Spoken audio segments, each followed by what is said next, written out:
السلام عليكم ورحمة الله وبركاته. بنكمل لكم إن شاء الله الهوجن المصري الفارز الثاني.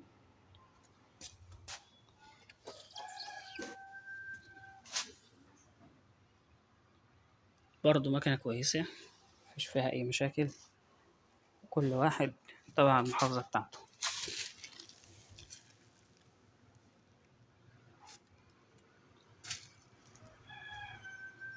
كل حاجة بالتفاصيل قدام حضراتكم.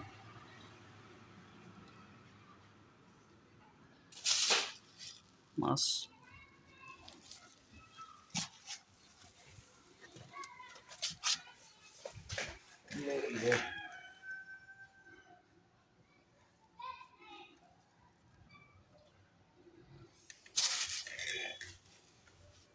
طبعا كل المكن المصري مكتوب عليه الموديل بتاعه.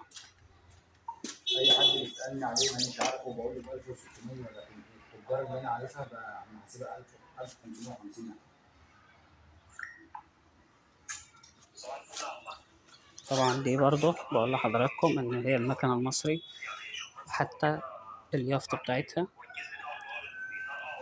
بتاعتها شكل، والأصلي لها شكل تاني. الشكمان دي معروف يا احمد عند الدنيا كلها، ده شكمان شيل الاصلي معروف عند الدنيا كلها. خزنة الباكم، من غير ما نوجع دماغنا في الكلام خالص، دي شكمان اصلي. خزنة الباكم اللي مكتوب عليها بالإنجليزي، طبعا في الأصلي مكتوب عليها بالصيني.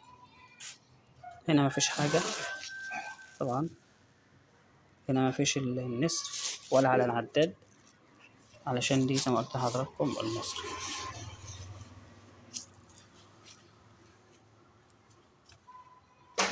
بس أهم حاجة